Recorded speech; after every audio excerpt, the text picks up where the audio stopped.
Cette femme noire répugnante ne va pas me dire quoi faire. Je suis la loi, hurla l'agent du FBI Richard Hale en pointant son arme directement sur la tête du juge noir, ignorant que sa carrière allait prendre fin ce jour-là. Peut-être que cette histoire ne se termine pas comme on l'imagine, ni comme la plupart des histoires de ce genre. Car il ne s'agit pas seulement d'une histoire d'injustice, mais de l'envers de la médaille, où le pouvoir est reconquis et où les batailles apparemment perdues sont enfin gagnées. La salle d'audience était tendue. C'était le deuxième jour du procès fédéral, en salle 13 du palais de justice de Détroit. À la barre se trouvait un jeune homme noir, Albel Calpel, 29 ans, accusé de trafic d'armes. Son avocate commise d'office, une femme blanche à la voix ferme et tranchée, était assise à ses côtés. La juge Lila Monroe, à la peau sombre et digne, présidait la salle d'audience. Elle avait gagné ce siège grâce à son mérite, et non grâce au quota, malgré les rumeurs qui circulaient dans les couloirs des tribunaux. Juste devant elle se tenait l'agent Richard Hale, blond, en uniforme impeccable du FBI, et son expression glaciale se brisait à chaque fois qu'il était contraint de s'adresser à elle. Dès son entrée dans la salle d'audience, c'était évident, il ne la considérait pas comme une autorité, mais comme une intruse. Ses réponses au juge étaient cinglantes. Et lorsque le juge Monroe commença à remettre en question la légalité des preuves du FBI obtenues sans mandat, quelque chose en Hale se brisa. Cet homme est coupable, cracha-t-il en pointant Calpel du doigt. Tout ça, c'est du baratin juridique pour protéger les criminels. Agent Hale, dit fermement le juge, une autre interruption et je vous déclarerai coupable d'outrage. Ses jointures sont devenues blanches.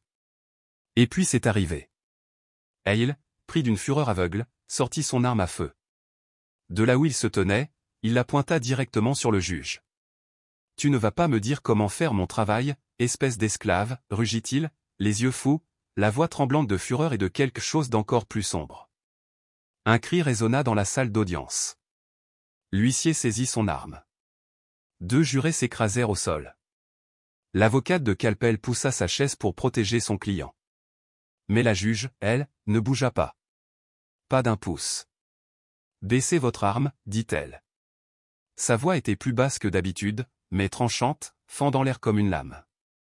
Mais ce n'est pas sa voix qui a changé l'atmosphère, mais ce qui est venu ensuite. L'arme d'Hale restait braquée sur son visage. Le silence était étouffant. Voilà ce qui arrive quand on donne du pouvoir à une femme noire comme toi, siffla Hale, les yeux injectés de sang. Tu te prends pour plus qu'une vulgaire ordure avec un diplôme et un peu de chance. L'huissier tenait toujours son arme, mais ses mains tremblaient. Personne ne s'attendait à ce que le chouchou du FBI s'effondre ainsi. La juge n'a pas crié. Elle n'a pas plaidé. Elle a soutenu son regard, inébranlable. « Vas-y, dit-elle. Appuie sur la gâchette. Si c'est ce qu'il faut pour te sentir homme. » La mâchoire d'Hale se serra. Ses doigts pâles s'enfonçaient si fort dans la poignée du pistolet qu'il semblait exsangue. « Tu n'es qu'un esclave en costume qui joue à la justice, ricana-t-il. Qu'est-ce que tu vas faire? Je suis l'FBI. » Dans la galerie, une femme noire d'un certain âge halta, se couvrant la bouche des deux mains, le visage ruisselant de larmes. Elle était venue soutenir Calpel. Elle assistait maintenant à un spectacle qui réveillait des blessures d'une autre vie. Calpel, silencieux jusqu'à présent, se leva lentement. « Si tu bouges, je te tire dessus aussi, singe !» aboya-il sans même changer de cible. « Vous êtes tous pareils, des cafards avec le droit de vote. Vous n'avez rien à faire dans ce tribunal. Vous n'avez rien à faire dans ce pays. » L'atmosphère devint empoisonnée par la tension. L'huissier se figea, les yeux rivés sur le juge, attendant un signal. Mais le juge Monroe ne le regardait pas. Elle ne regardait qu'Hale, l'homme qui croyait pouvoir choisir qui vivait et qui mourait. Puis Hale s'approcha du banc, les veines bombées dans son cou, le doigt serré sur la gâchette, sa haine bouillonnant. « Ce pays pourrit à cause de gens comme vous, » cracha-t-il. « Sans nous, les Blancs, vous seriez encore en train de récurer des toilettes. » La juge Monroe se pencha légèrement. Sa voix était douce, presque un murmure. « Et pourtant, me voilà, dit-elle. Assise au-dessus de toi, fière. Et toi ?» Hurlant comme un criminel hors de contrôle. « Qui ressemble le plus à ce que tu méprises maintenant, Hale ?» Sa mâchoire tremblait. La rage le submergeait. Son bras tremblait. Puis quelque chose a cliqué, pas le déclencheur. La porte arrière de la salle d'audience s'ouvrit en grinçant. Tout le monde s'est retourné. Sauf Hale.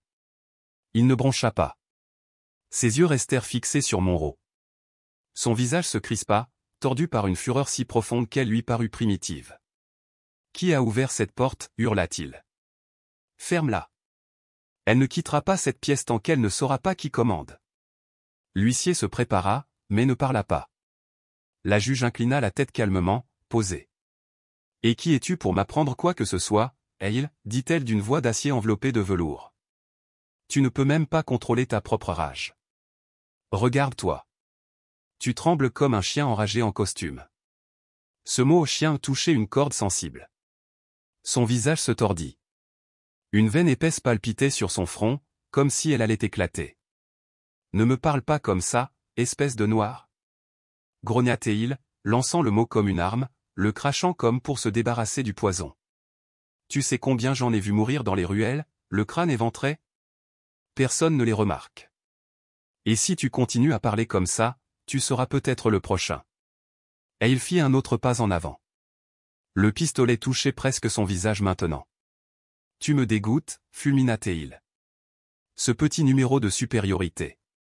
Tu es un cafard en soi. Tu crois que ce pays te respecte? Qu'il te tolère? C'est tout ce que c'est, de la tolérance. » Les yeux du juge Monroe se plissèrent. Il n'y avait aucune peur. Seulement une fureur silencieuse, ancienne, contenue comme un volcan. « Tu ne me tolères pas, Hale, dit-elle. Tu me crains. Parce que je suis tout ce que tu as dit que nous ne serions jamais. Pouvoir. Intelligence. Contrôle. Tout cela sans armes. Ce n'était pas une insulte. C'était la vérité. Et cette vérité l'a brisé. Avec un cri sauvage, Hale appuya sur la gâchette. Cliquez. Rien. Pas de balle. Le silence engloutit la pièce. Hale regarda l'arme. Quelque chose n'allait pas. Quelque chose. Il bégaya et, pour la première fois, sa voix se brisa. Derrière lui, la porte était toujours entr'ouverte, révélant un autre agent fédéral, l'un des siens. Arme baissée, visage figé. « Nous l'avons déchargé avant que vous n'entriez, » dit l'homme doucement. « Nous savions que vous perdiez le contrôle. Nous avions simplement confiance que tu ne franchirais pas la ligne. Mais nous avions tort. » Le visage d'Hale s'est effondré. Il se tourna lentement vers l'agent à la porte. « Que as-tu fait, idiot » murmura-t-il, l'incrédulité perçant sa voix. « Tu m'as dénoncé, Hale ?» Il se tourna vers le juge. Mais elle n'était plus la même. Elle n'était pas seulement la femme noire qu'il avait essayé d'humilier. C'était elle qui l'avait défait, sans lever le petit doigt. La salle d'audience est restée figée. Et Monroe, impassible, sans ciller, sans même une lueur de triomphe, parlait avec le poids du jugement. « Cela ne sera pas oublié, Hale. Pas ici. Et pas là-bas. » À cet instant, les yeux humides et le visage défait, l'agent Hale abaissa lentement son arme. Mais ses lèvres bougeaient toujours. Marmonnant quelque chose à peine audible. Ils ne peuvent pas laisser cette garce noire gagner. Cette garce. L'agent qui était entré par l'arrière fit 2 pas en avant. C'était le directeur adjoint Gayaz. Un vétéran, lui aussi blanc, avec des yeux de fer et une mâchoire serrée qui ne tremblait pas même sous des tirs croisés. Il regarda Hale comme s'il regardait un animal mourant. « Richard, dit-il froidement. Remettez votre arme. Maintenant. » Elle n'a pas bougé. Il respirait comme un taureau acculé. Il regarda le pistolet, puis Monroe, puis Gayaz. Pendant une seconde, il sembla qu'il allait résister. La pièce était suspendue dans le temps, les secondes figées dans les airs. « Toi aussi, » cracha Hale, les yeux injectés de sang. « Tu vas défendre cette sorcière juste pour faire bonne figure auprès des progressistes? » « Non, » dit Gayaz sans cligner des yeux. « Je te fais sortir d'ici parce que tu n'es plus un agent. Et parce que je ne veux pas te voir finir sur une civière avec une balle dans le crâne. Parce que c'est ce qui va arriver si vous ne lâchez pas l'arme. » Les gardes sont intervenus et ont commencé à escorter Hale. Mais même lorsqu'il fut emmené, il garda les yeux fixés sur Monroe. Ses lèvres bougeaient sans interruption. « Tu ne gagnes jamais. Vous pourriez vous lever pendant un moment. Mais tu retombes toujours. C'est la loi du monde. » La porte claqua derrière lui. Pendant ce temps, dans la salle d'audience, la juge Monroe ajustait les manches de sa robe comme si de rien n'était. Elle prit une profonde inspiration. « Nous reprendrons dans 30 minutes, a-t-elle déclaré. Tout le monde peut sortir prendre l'air. Mais ce n'est pas fini. Sans regarder personne, elle se leva de sa chaise et se dirigea vers les toilettes privées au fond de sa chambre. Elle a fermé la porte. Elle s'est regardée dans le miroir. Ce qu'elle a vu n'était pas la même image qu'elle projetait depuis le banc. Ce n'était pas la silhouette ferme, la voix puissante, le regard inébranlable. C'était une femme noire. Épuisée. La mâchoire serrée, elle se tient ensemble. Elle a ouvert le robinet, non pas pour se laver les mains, mais pour couvrir le bruit. Puis elle posa ses deux paumes sur le comptoir en marbre et baissa la tête. Seulement là, dans cet espace caché. Là où personne ne pouvait la voir. Là où elle n'était pas juge. Ce n'était pas une personnalité publique. Ce n'était pas le symbole de quoi que ce soit. Sa poitrine s'est ouverte. D'abord, une respiration brusque. Puis un soupir tremblant. Puis les larmes. Lent. Chaud. L'un après l'autre. Tombé dans l'évier. Elle n'a pas pleuré de peur. Ou faiblesse. Elle a pleuré de rage. De tout ce qu'elle avait retenu en elle. À chaque instant où elle souriait tout en étant insultée. D'après les lettres anonymes. Les murmures dans les couloirs. Les yeux qui refusaient de rencontrer les siens. D'après ce qu'elle venait de survivre. Une arme sur son visage. Et le mot « salope » gravé dans son âme. Elle se couvrit la bouche pour étouffer le son. Mais son corps tremblait. Et elle se détestait pour ça. Pour ne pas être restée figée jusqu'au bout. Pour s'être laissée briser. Mais au fond, elle savait. Si elle ne le faisait pas maintenant. Seule. Elle se briserait en public. Et ça, elle ne le permettrait jamais. Elle essuya les larmes avec force. Elle s'est regardée dans le miroir. Ils ont peur, se dit-elle. C'est pour ça que tu es toujours là. C'est pourquoi tu es toujours debout. Pas parce que tu es faible. Elle inspira profondément. J'ai fermé le robinet. Elle a nettoyé son visage. Remettre sa robe comme une armure. Et je suis sortie de la salle de bain. Elle a laissé le tremblement derrière elle. Mais pas la douleur. Elle retourna dans le couloir jusqu'à la salle d'audience. La pièce était silencieuse. Lorsqu'elle se rassit, son marteau reposait sur le banc. Son regard parcourut la chambre. Quand elle parlait, sa voix résonnait comme du fer. La séance se poursuivra. Mais personne dans cette pièce, personne, n'a oublié. Que dans ces 30 minutes. La femme la plus forte du bâtiment avait pleuré. Seule. En silence. La séance continue, a répété le juge Monroe. Cette fois sans bégaiement. Comme si les minutes précédentes n'avaient jamais existé. Mais ses yeux, légèrement rougis. Le clignement supplémentaire à peine perceptible. La tension dans sa gorge. Ils sont restés. Votre honneur, dit le procureur en se levant. Compte tenu des événements récents, l'accusation demande que le témoignage de l'agent Hill soit rayé du dossier. Cela n'est plus crédible, compte tenu de ses graves troubles émotionnels et de son comportement criminel avéré. Un doux murmure parcourut la salle d'audience. Le juge Monroe se pencha en avant. Sa voix était basse. Tombe. Élégant. Inébranlable. Demande accordée. Le témoignage de l'agent Hill est retiré du dossier officiel. Ce tribunal ne veut pas fonder sa décision sur la parole d'un homme qui s'est comporté comme un sauvage dans cette salle d'audience. Calpel leva lentement la tête. Pour la première fois depuis son arrestation, ses lèvres ont bougé. Merci, votre honneur. Elle le regarda, non pas avec sympathie, ni avec tendresse, mais avec justice, celle qui avait été refusée à tant de personnes. Ne me remercie pas, répondit-elle sèchement mais clairement, montre-moi que je n'ai pas gâché ce moment.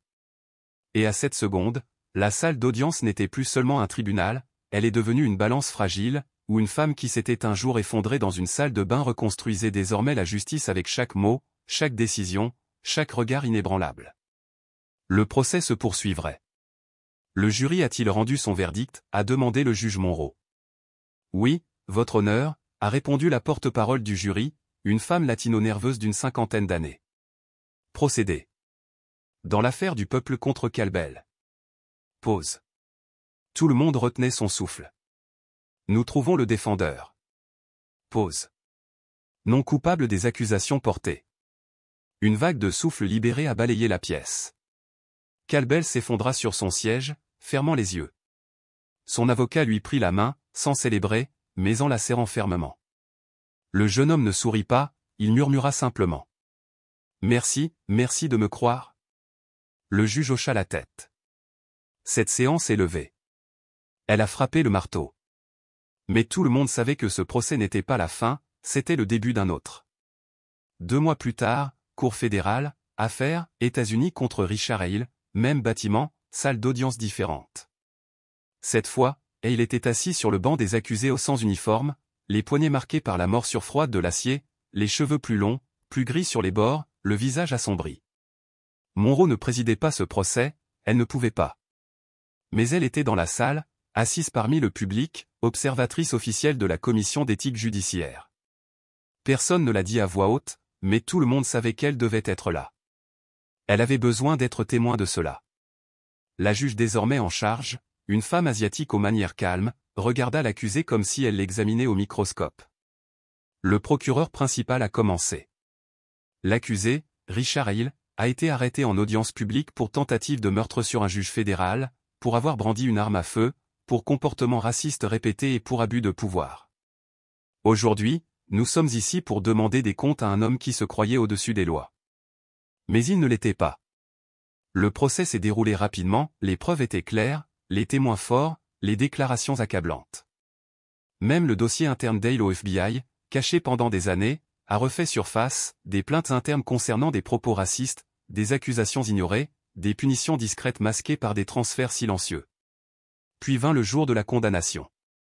Tout le monde s'attendait à une peine sévère, 20 ans, 15 ans au moins, peut-être même la perpétuité. Mais la juge a levé les yeux du document de condamnation et a dit quelque chose qui a laissé la salle d'audience sans voix. Après avoir examiné les antécédents du défendeur, ses états de service et les rapports psychologiques présentés par la défense, ce tribunal le condamne à. Pause. Silence absolu. 7 ans de prison, avec possibilité de libération conditionnelle après 3 ans et demi. La pièce a explosé. Quoi? Seulement 7 ans? Il a pointé une arme sur un juge fédéral, c'était une tentative de meurtre. Le juge a frappé le marteau 3 fois. Silence dans la salle d'audience, où je fais évacuer la salle. Richard Hale n'a pas bronché. Il baissa la tête. Il n'y avait aucun soulagement sur son visage, seulement du vide, un écho de ce qui était autrefois. Depuis la galerie, Monroe n'a rien dit. Elle n'a pas bougé. Mais sa main se referma en un poing serré sur ses genoux. Non pas à cause de la phrase, mais à cause de ce qu'elle signifiait. Même après tout ce qui a été vu, entendu et prouvé, le système n'a toujours pas protégé. Mais quelque chose en elle a changé, quelque chose s'est brisé d'une manière différente. Le lundi suivant, elle a présenté sa démission.